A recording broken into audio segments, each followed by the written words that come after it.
तो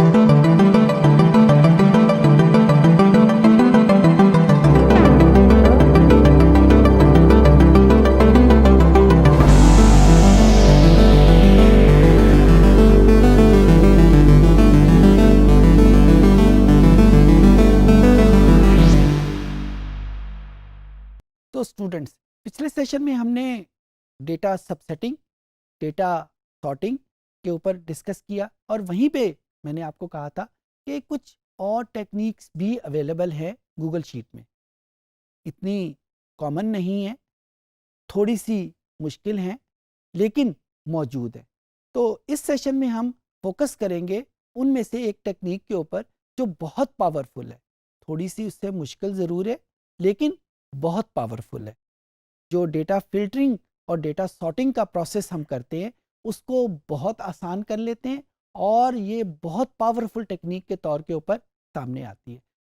जो उसका आइकन है, यानी जिस हेडिंग के तहत हम इस सेशन को करेंगे वो वही है, यानी डेटा सॉर्टिंग और डेटा फिल्टरिंग। लेकिन जो टेक्निक हम इस्तेमाल करेंगे वो एक डिफरेंट टेक्निक है जिसको हम डेटा पिवटिंग कहते हैं। पिवट का वर्ड जो है ये अंग्रेज़ी ज़ुबान का वर्ड है।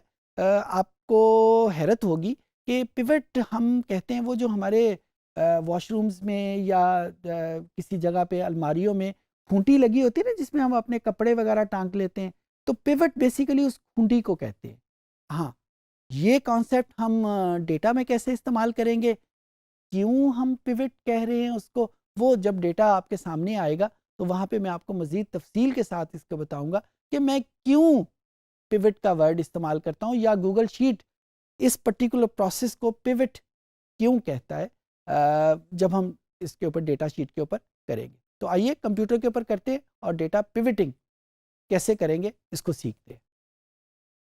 तो ये स्टूडेंट्स हमारे पास वही फाइल है जिसके ऊपर हम अक्सर एनालिसिस करते हैं, कस्टमर डीबेस। और मैं सॉर्टिंग करने जा रहा हूँ यूजिंग डेटा पिवटिंग। कहाँ पे अवेलेबल है? इंसर्ट, जो हमारे पास मेन्यू में आइटम है इंसर्ट, इसको क्लिक किया तो यहाँ पे मेरे पास एक आइटम मौजूद है जिसे पिवट टेबल कहते हैं, जो अभी मैंने आपके सामने जिक्र किया था। इसको पिवट टेबल को क्लिक किया और यहाँ पे जो ही मैंने इसका रिज़ल्ट देखा तो यहाँ पे देखें डेटा रेंज के नीचे उसने ऑटोमेटिकली सेंस कर लिया है कि डेटा A1 से स्टार्ट होता है और EC 5001 तक ये जाता है। यानी ये इसने ऑटोमेटिक हमें ये फैसिलिटी प्रोवाइड की है। अगर हम आज से कुछ वर्जन पहले की बात करें, गूगल शीट के कुछ पहले वर्जन्स की बात करें, तो ये ऑटोमेटिक सेंसिंग मौजूद नहीं थी। ये ऑटोमेटिक सेंसिंग जो लेटेस्ट वर्जन है गूगल शीट का उसी में अवेलेबल है। लेकिन फिर भी एक बेस्ट प्रैक्टिस है कि हम एक मर्तबा देख लें कि ये जो डेटा इसने ऑटोमेटिकली सेंस किया है, ये रेंज क्या ये ठीक है? हाँ, मेरे मुताबिक तो ये ठीक है, लेकिन एक मर्तबा देखने में कोई हर्ज नहीं। कैसे देखेंगे? यहाँ पे क्लिक करेंगे और यहाँ पे उसके बाद हम डेटा को, अगर इसकी शीट को चेंज करके देख लेंगे कि इसमें डेटा कहाँ से लेकर कहाँ तक मौजूद है। रेंज का आई होप कि आपको कॉन्सेप्ट होगा। वंस जब ये चीज़ हो जाए उसके बाद जो दूसरी चीज़ हमने देखनी है, जो पिवट टेबल एक नया एनालिसिस यानी सॉर्टेड फॉर्म में हमारे सामने रिजल्ट आ रहा है, वो एक न्यू शीट में बने या उसी शीट में किसी जगह पे वो इंसर्ट हो जाए। मेरी रिकमेंडेशन ये है, और बल्कि गूगल शीट की रिकमेंडेशन भी यही है कि ये न्यू शीट में हो। क्यों न्यू शीट में हो, अभी इसके रिजल्ट आपके सामने आएंगे, बहुत बेहतर आपको भी पता चल जाएगा कि क्यों न्यू शीट में हो। जब हम इसको क्रिएट का बटन प्रेस करते हैं, जो ही हमने क्रिएट का बटन प्रेस किया तो हमारे सामने ये एक टेबल आ जाएगा।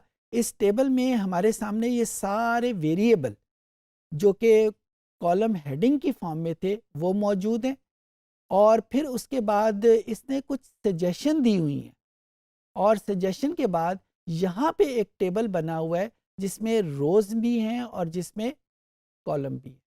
अच्छा, इस सजेशन में हम इन रोज़ और कॉलम में जो वेरिएबल ऐड करेंगे वो ऑटोमेटिकली यहाँ पे रोज़ में और कॉलम में चले जाएंगे। देखें, रोज़ और कॉलम के सामने और वैल्यूज़ के सामने ऐड का बटन मौजूद है। अच्छा, अब मैं इस वक्त आपके सामने एक एनालिसिस करता हूँ और जब उसका रिजल्ट सामने आएगा तो फिर उसके बाद मैं आपको समझाऊंगा कि ये पिवट टेबल क्या फंक्शन प्रोवाइड कर रहा है और फिर हम उसके ऊपर अपनी डिफरेंट एग्जांपल डेवलप करेंगे।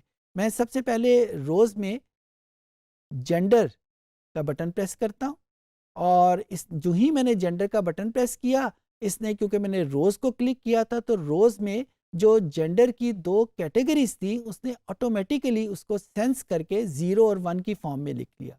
तो पहला लेसन जो यहाँ पे आप सीख रहे हैं कि अगर हम किसी कैटेगोरिकल वेरिएबल को हम रोज़ में या कॉलम में पिवट टेबल में क्लिक करते हैं, सेलेक्ट करते हैं, तो पिवट टेबल ऑटोमेटिकली उसकी जो सब कैटेगरीज हैं उसको सेंस करके उसको लिख लेता है।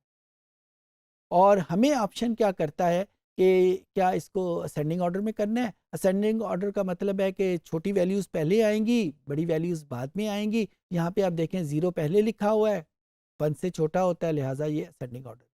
अच्छा, उसके बाद हमने क्या किया, वैल्यूज़ पे भी यही जेंडर हमने क्लिक कर दिया और यहाँ पे जो ऑप्शन हमें दे रहा है वो सम का ऑप्शन दे रहा है, मैंने इसको काउंट के ऑप्शन पे क्लिक कर दिया। अच्छा, अभी मैंने आपको कहा कि मैं पहले ये फंक्शन परफॉर्म कर लूँ, फिर उसके बाद आपको बताऊंगा कि ये फंक्शन कर क्या रहा है। ये टेबल मेरे सामने मौजूद है।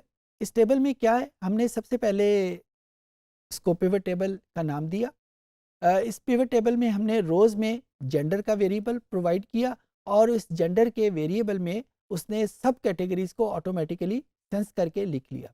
उसके बाद दूसरे नंबर के ऊपर जो वैल्यूज़ का बटन था हमारे पास, उस वैल्यूज़ में भी मैंने जेंडर ही को ऐड किया और जेंडर को ऐड करने के बाद जो मैंने चेंज किया वो काउंट के नाम के ऊपर चेंज कर दिया। तो इसने क्या किया कि 0 का कितना काउंट था और 1 का कितना काउंट था वो मेरे सामने लिख दिया।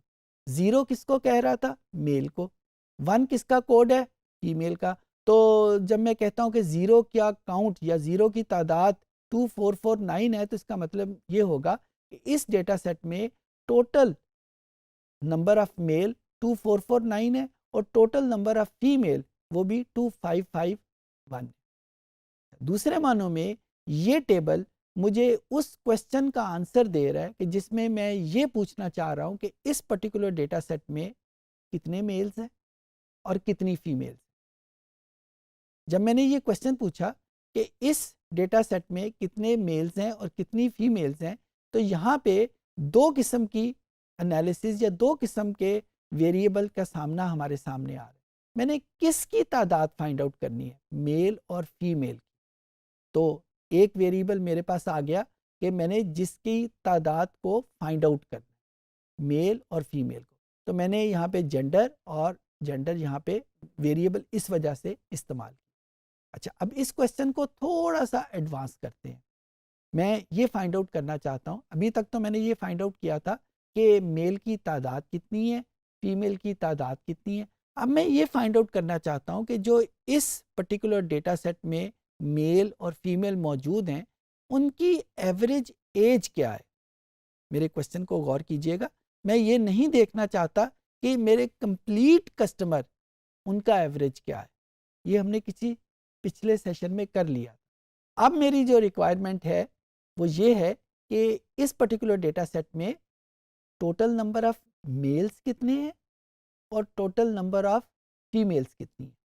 तो यहाँ पे देखें, मैंने इस पर्टिकुलर एनालिसिस 2 किस्म का एनालिसिस कर रहा हूँ कि एक तो मुझे चाहिए कि इस डेटा सेट में मेल और फीमेल कितने हैं और दूसरे नंबर के ऊपर मैंने उनके एज का एवरेज फाइंड आउट करना है। कंप्लीट डेटा सेट का नहीं, मेल का अलहदा से एवरेज, फीमेल का अलहदा से एवरेज।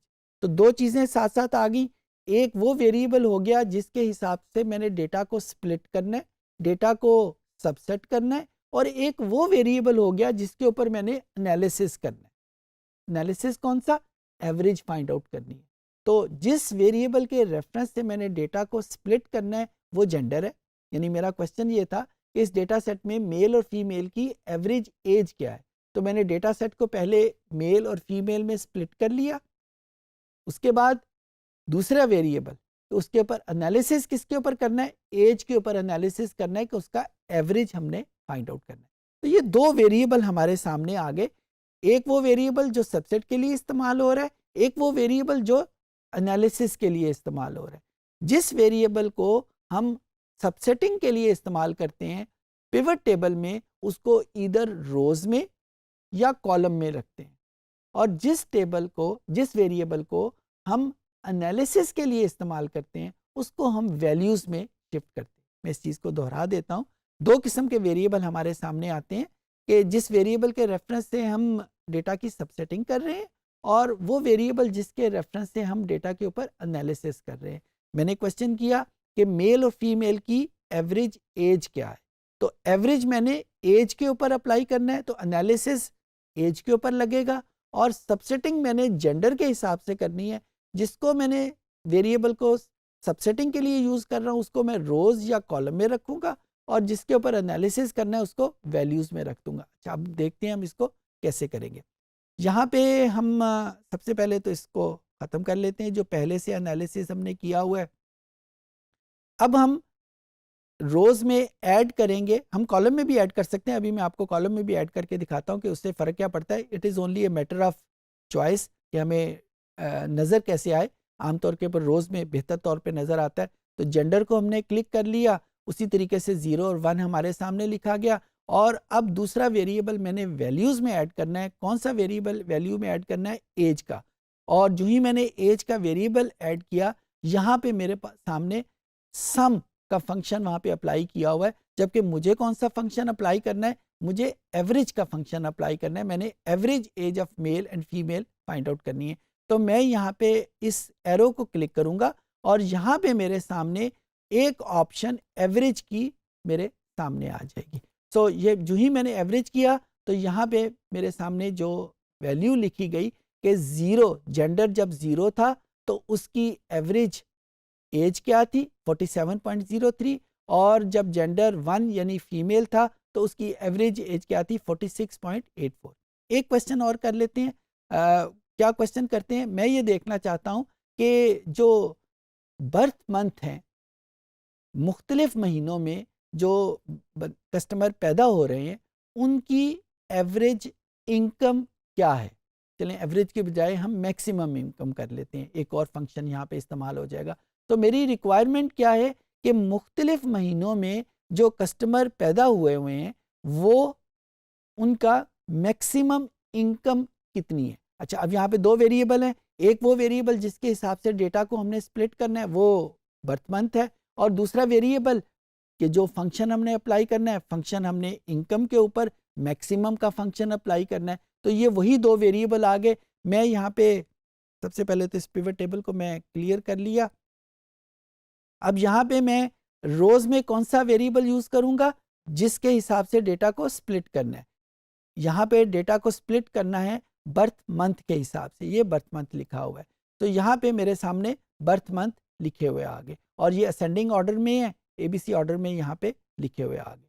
उसके बाद वैल्यूज़ में हमने कौन सा वेरिएबल शिफ्ट करना है? जिसके ऊपर हमने एनालिसिस परफॉर्म करना है। तो एनालिसिस हमने परफॉर्म करना है इनकम के ऊपर। तो इनकम का वेरिएबल यहाँ से मैंने लोकेट किया, और उसके बाद मैंने यहाँ पे फंक्शन कौन सा अप्लाई करना है? मैक्सिमम का फंक्शन अप्लाई करना है कि मैंने ये देखना है कि उनकी मैक्सिमम पे कितनी है। और जो ही मैंने ये मैक्सिमम का फंक्शन अप्लाई किया, ये मेरे सामने इस टेबल में ये चेंजेस होके आ गई कि मुख्तलिफ महीनों में पैदा होने वाले कस्टमर की मैक्सिमम पे कितनी है। फॉर एग्ज़ाम्पल यहाँ पे अगर मैं देखूँ तो जो कस्टमर फरवरी में पैदा हो रहे हैं उनकी मैक्सिमम पे सबसे ज़्यादा है एज़ कम्पेयर टू अदर्स। अच्छा, अब यहाँ पे मैं अगर जेंडर भी ऐड करना चाहूँ तो जेंडर क्योंकि डेटा को स्प्लिट करने में काम आता है तो मैं कॉलम में जेंडर ऐड कर देता हूँ।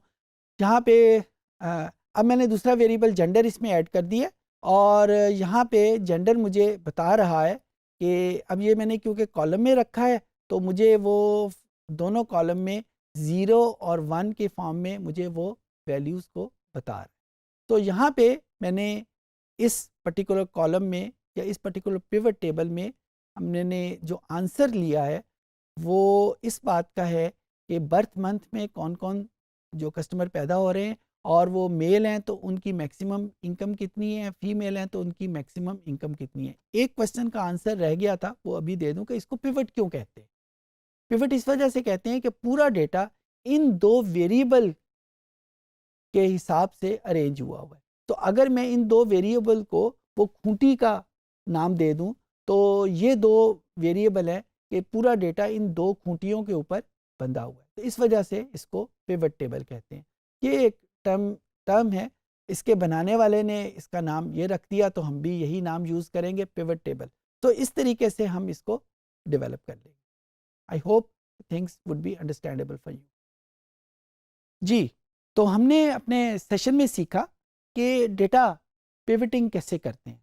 डेटा पिवटिंग जैसे मैंने आपको बताया कि सॉर्टिंग और फिल्टरिंग का एक और लेकिन बहुत पावरफुल टेक्निक है, और ये हर उस जगह पे इस्तेमाल होती है जहाँ पे हमने डेटा की सबसेटिंग करनी हो या सॉर्टिंग करनी हो।